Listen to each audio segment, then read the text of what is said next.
देश की बहस में आज सवाल यही कि क्या पाकिस्तान पूरी दुनिया के लिए खतरा बन चुका है। खास पैनल लगातार हमारे साथ बना हुआ है जिससे इस मुद्दे पर बात कर रहे हैं, तमाम पहलुओं को समझने की कोशिश कर रहे हैं। हमारे साथ एनके सूद साहब हैं, आप रॉ के अफसर हैं, लंबा अनुभव है आपका। हमारे साथ आरिफ अब्बासी साहब जुड़े हुए हैं जो पीटीआई के नेता हैं, पाकिस्तान से वरिष्ठ पत्रकार पाकिस्तान के आरजू काजमी हमारे साथ हैं, पाकिस्तान के सीनियर जर्नलिस्ट फखर यूसुफजई साहब हैं, और साथ ही साथ हमारे साथ जुड़ रहे हैं रॉ के पूर्व अफसर जाने माने सिक्योरिटी एक्सपर्ट RSN सिंह साहब। तमाम पैनलिस्ट से इस पाकिस्तान की साजिश के हर पहलू को समझने की हम यहां पर कोशिश कर रहे हैं।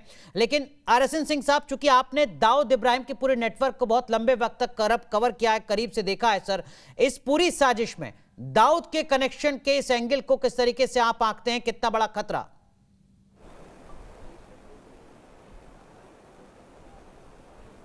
देखिए, ये तो बात सबको मालूम है कि दाऊद के 3 जो हमारे फेसेट्स हैं नेशनल लाइफ के, उसमें उसका काफ़ी उसकी पैठ रही है। पहला जो अंडरवर्ल्ड है, दूसरा क्रिकेट, तीसरा बॉलीवुड और 4 और चौथा पॉलिटिक्स। वो इसलिए क्योंकि वो पहले यहीं से ऑपरेट करता था, और उसके बाद आप सबको मालूम है हिस्ट्री, कैसे कराची गया, फिर इन लोगों ने कैसे, तो वो नेटवर्क तो इसका है। देखिए, बिना प्रॉक्सीज़ के तो प्रॉक्सी वॉर होते नहीं हैं, और इसमें प्रॉक्सीज़ वो केवल ये जो आपके ये सेल्स हैं, स्लीपर सेल्स, वही नहीं होते हैं। कई लोग हैं जो कि आप देते हैं, उसमें बड़े बड़े लोग शामिल हैं जो कि अंग्रेजी की आड़ में, जो कि कोई शायरी की आड़ में, कोई एक्टिंग की आड़ में, हर तरह के लोग प्रॉक्सीज या बहुत सारे हैं। और ये तमाम जो आप बयान दिखाते रहते कि आज उसने बयान दिया, आज उसने वो बयान कोई इंसिडेंटल तो होता नहीं, वो तो सोचा समझा बयान होता है।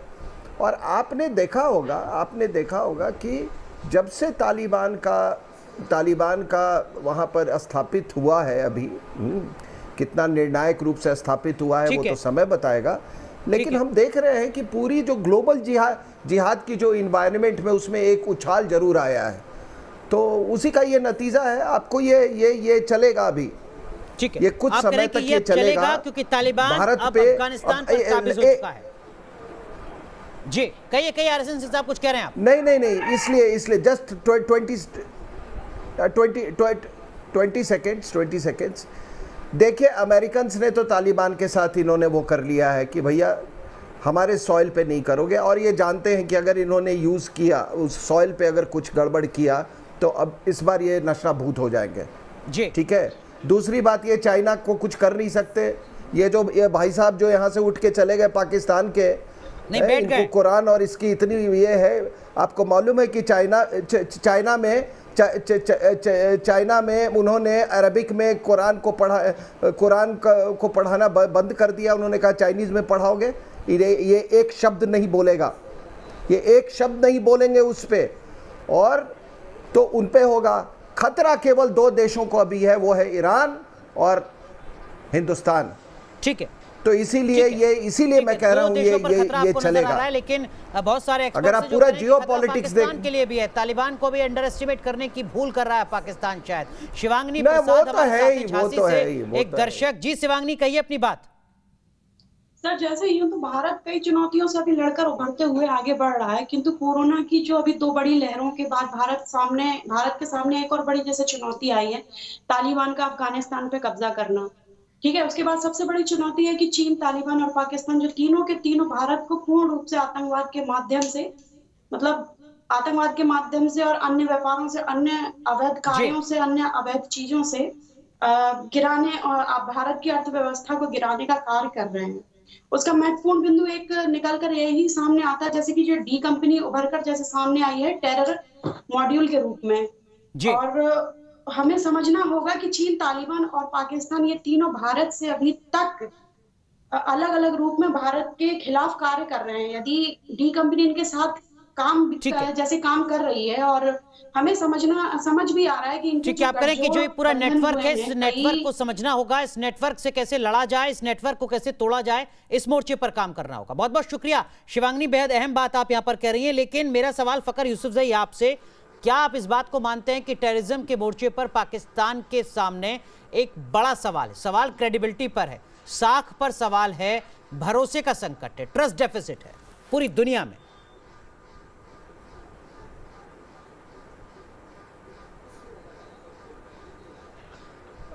आपकी बात सही है, लेकिन इसको अगर हम पूरी हिस्ट्री अगर इसकी हम देख लेते हैं तो मेरे ख्याल में हमारे सामने चीजें वाज़ेह हो जाएंगी। उसमें कुछ पाकिस्तान की जो पॉलिसी थी, फॉरेन पॉलिसी, उसकी गलतियां हैं। जब सोवियत यूनियन था, अफगानिस्तान के रास्ते पाकिस्तान ने अमेरिका का साथ दिया और वही फसल फिर मेरे ख्याल में 50 साल के बाद वो फसल खत्म नहीं हुआ, आज भी हम उसको काट रहे हैं। आपको पता ही है जो चीजें यहाँ पे हो रही है, वो एक्सट्रीमिज्म हो। 1975 से पहले का पाकिस्तान था, किस किस्म का था, लोग जो पहनते थे, जो खाते थे, जो करते थे, कोई किसी को नहीं पूछता था। लेकिन आफ्टर 75-79 पाकिस्तान के अंदर बहुत बड़ा शिफ्ट आया। जनरल ज़िया के दौर से लेके फिर उसकी बची कुछ कसर जो है वो जनरल मुशर्रफ साहब ने पूरी कर ली, जो एज ए डिक्टेटर 9 साल उन्होंने हमारे ऊपर हुकूमत की। तो ये जो जितनी सारी पॉलिसीज है, ये अपनी कुर्सी को बचाने के लिए इनको किसी की भी कुर्बानी देनी पड़े तो मेरे ख्याल में ये देते हैं। वो पाकिस्तानी नेशन ने, एज ए लेमैन मैं कहता हूं, एज ए जर्नलिस्ट मैं कहता हूं कि वो पाकिस्तानी कौम ने वो कुर्बानियां उनसे दिलवाई गई, दी नहीं, दिलवाई गई, क्योंकि उनको अपनी कुर्सी बचानी थी, उनको अपना जो कुर्सी थी, उसको अपनी हुकूमत थी, उसको प्रोलॉन्ग करना था। वो जनरल ज़िया इस्लाम का नाम इस्तेमाल करता रहा। 11 साल लोगों को कहते जी मैं इस्लामी निजाम लेके आऊंगा और मैं 90 डेज के लिए आया। उसके बाद 11 साल तक बैठा, जब तक जिंदा था तो बैठा रहा, अगर वो मरता ना तो शायद वो बैठा रहता, जनरल वो सद्दाम हुसैन वगैरह और उसकी तरह। उसके बाद मुशर्रफ आया, उसने एक और नारा लगाया पाकिस्तानी कौम के सामने। असल मसला यह कि अगर हमारे यहाँ डेमोक्रेसी मजबूत हो जाए तो शायद इस तरह की चीजें खत्म हो जाएंगी। आप अब्बासी साहब से पूछ लें, लेकिन आपको नहीं पता कि अब्बासी साहब की क्या मजबूरियां हैं एज ए पॉलिटिशियन। इनको सर देखिए, इनको इजाजत नहीं है, इनको जो कंट्रोल किया जाता है अफसोस के साथ, वो हमारे पार्लियामेंट इस्लामाबाद से नहीं बल्कि रावलपिंडी से। जब आपका कंट्रोल वहां पे ना हो, इलेक्टेड नुमाइंदे हैं ये, मैं इनकी बड़ी कदर करता हूं, बड़ा इज्जत करता हूं मैं इनकी, लेकिन इन बेचारों की अपनी मजबूरियां। 342 यहाँ पे इस्लामाबाद के पार्लियामेंट में बैठे हुए, फिर हर प्रोविंशियल असेंबली में लोग बैठे हुए, लेकिन क्या करें वो जब उनको कहा जाता है कि आपने ये वाला काम करना है, वो कहते हैं यस सर। असल कहानी है जब पावर शिफ्ट होगी इस्लामाबाद के अंदर, मेरे ख्याल में ये इस तरह की चीजें जो आपका गिला है, अफगानियों का गिला है, ईरानियों का गिला है या किसी और कंट्री का, ये सारी चीजें खत्म होंगी। लेकिन तब तक नहीं हो सकती जब तक कंट्रोल रावलपिंडी में होगा। मेरे ख्याल में इससे ज्यादा बुरे हो सकते हैं। आरिफ अब्बासी साहब थोड़ा पानी वानी पी लीजिए। सर मैं आता हूं आपके पास फखर यूसुफजई के इस सवाल का जवाब लेने के लिए, थोड़ा जवाब भी आप खोजिए। लेकिन आरजू काज़मी, जो बात यहाँ पर यूसुफजई कह रहे हैं, यही अपने आप में एक बड़ी वजह है जिसके चलते आज ट्रस्ट डेफिसिट है। पाकिस्तान एक मुल्क के तौर पर उसकी साख पर सवाल है पूरी दुनिया में। कोई भरोसा नहीं कर सकता पाकिस्तान का नेता अगर ये कहेगा कि हमारे यहाँ टेररिज्म हम नहीं फैलाते। नहीं, मैं बिल्कुल, आप ठीक कह रहे हैं। जो फखर यूसुफजई ने कहा है, मैं बिल्कुल उनकी बात से एग्री करती हूँ। साथ ही मैं एक चीज़ और यहाँ पे कहना चाहूँगी, RSN सिंह साहब के स्टेटमेंट के ऊपर जो अब्बासी साहब नाराज़ हो गए थे, तो मेरे ख्याल से उन्होंने कोई ऐसी गलत बात नहीं कही थी, क्योंकि हमारे यहाँ मदरसे मौजूद हैं जिसमें हम बच्चों का ब्रेन वॉश करते हैं, जिन्हें हम जिहाद सिखाते हैं, जिन्हें हम 72 हूरों के सपने दिखाते हैं, और फिर उनसे कोई भी काम करने के लिए उनको कह दिया जाता है। तो इस चीज़ के ऊपर तो हमें रोक लगानी चाहिए, इस चीज़ को तो हमें कंट्रोल करना चाहिए, बजाय इसके कि हम नाराज़ हो जाएं। दूसरा, आप लोग पूरे टाइम, बहुत दिनों से, बल्कि कई महीनों से, साल से मैं देख रही हूँ दाऊद इब्राहिम कहाँ है, ढूंढ रहे हैं पूरे दुनिया में कि वो कहाँ है। हमने एक न्यूज़ ये भी सुनी थी कि हमारे जो क्रिकेटर हैं जावेद मियांदाद, शायद फखर शायद मुझे करेक्ट कर पाए, कि उनके बेटे के साथ दाऊद इब्राहिम की बेटी की शादी हुई थी। तो आप मियांदाद साहब को क्यों नहीं पूछ लेते तुम्हारे समधी कहाँ हैं? सीधे सीधे पता होगा उनको, आखिर पूछना चाहे तो उनकी बेटी से शादी हुई है, तो पूछना चाहें तो आप डायरेक्ट पूछ सकते हैं, एकदम डायरेक्ट रिश्ता है, पूछिए कहाँ है, बजाय आप हम लोगों से पूछ रहे हैं कराची में है, लाहौर में। लेकिन आरजू काज़मी, पहला तो सवाल आसिफ अब्बासी साहब से ये कि अब्बासी साहब जावेद मियांदाद से तो बाद में पूछेंगे। सर पहले आप ये बता दीजिए कि आप किससे पूछ कर आए इस शो में शामिल होने के लिए, अपनी पार्टी के नेता से या सेना के अफसरों से, जिसकी ओर इशारा कर रहे हैं यूसुफजई? नहीं, मैं पहले तो आरजू को बता दूं, आरजू इन्होंने कहा है कि कुरान पाक में जो क़यामत के बारे में कहा गया वो रबिश है। That was the my point, और ये कुरान पाक की तौहीन है। पहली बात तो ये, और इनको इतना एहसास होना चाहिए कि अगर 1, 2, 3 मुसलमान यहाँ बैठे हैं मतलब तो आपका मजहब को कहना बीच में ना लाइए। कयामत इनके अल्फाज आएगी। ये थे क़यामत कहना है के कि बारे में जो कुरान पाक में कहा है, हमको कयामत में हमको ना घसीटे। That is my belief। और इस पे अगर कोई बात करेगा तो मैं बिल्कुल भी ये बर्दाश्त नहीं कर पाऊंगा। नहीं, हम कयामत का हिस्सा नहीं है। एक तरफ मेरा फेथ, एक तरफ जहाँ मैं किसी के फेथ पे बात, अगर कुरान पाक के बारे में कोई ये लफ्ज कहेगा वो रबिश है, तो फिर मेरे लिए बड़ा मुश्किल है ये चीज सुनना और बर्दाश्त करना। मेरे लिए नहीं 2 अरब मुसलमानों में हर शख्स के लिए कुरान के बारे में मतलब आप कह रहे हैं कयामत आ गई और मेरा ईमान कयामत आ गई, मतलब मैं मुसलमान नहीं हूँ। इनके आप रिवाइंड करें, वो कयामत आ गई कुरान और मेहदी आ गया, तालिबान मेहदी आ गया। आपने अपनी बात कह दी सर, थोड़ा आगे बढ़ते हैं। काबिल कबूल नहीं है। ठीक है, आपने अपनी नाराजगी पहले भी जाहिर की, आप दोबारा अपनी बात कह रहे हैं। जो सवाल मैंने पूछा था आपसे, वो सवाल कहीं बीच में छूट गया। आप जब देश की बहस में शिरकत कर रहे हैं शो में हमारे, तो अपनी पार्टी के सीनियर लीडर से पूछ के आए हैं, सेना के अफसरों से। आरिफ अब्बासी साहब के बारे में ये लफ्ज कहेगा वो मेरी बर्दाश्त नहीं है। आरिफ अब्बासी जहाँ साहब, तक आपने बात की दाऊद इब्राहिम कौन पाकिस्तान का बाशिंदा है, मैंने कहा बर्दाश्त करो, ना उसके पास पाकिस्तान मैंने कहा ही नहीं है। आप बर्दाश्त मत कीजिए। हम कयामत का हिस्सा नहीं है। आप कयामत का हिस्सा होंगे, हम कयामत का हिस्सा नहीं है। और अगर आपको लेकिन आप तो के बारे बोल रहा हूँ किसी मुसलमान को बिठा के पूरा कयामत का कॉन्सेप्ट रबिश है। जब आप कैसे कह सकते हैं कि कयामत आएगी? वो आपके लिए कयामत हो सकती है, पूरी दुनिया के लिए कैसे कह सकते हैं कयामत आएगी? हाउ कैन यू से this? How can you wish? आप जानू में जाओ। आपके मैंने रबिश कहा कि आप ये कयामत वाली थ्योरी कृपया हम पर नहीं अप्लाई करें। ये कयामत वाली थ्योरी हम पर नहीं अप्लाई करें। ठीक है, माफ कीजिए, मैं आप दोनों को रोक रहा हूं। आरएन सिंह साहब, आपकी कुछ अपनी दलीलें हो सकती हैं, आरिफ अब्बासी साहब के अपने कुछ तर्क हो सकते हैं। माफ कीजिए, मैं आप दोनों को रोक रहा हूं। राकेश कुमार, एक ऑडियंस हमारे साथ जुड़े हैं दिल्ली से। राकेश जी, कहिए अपनी बात।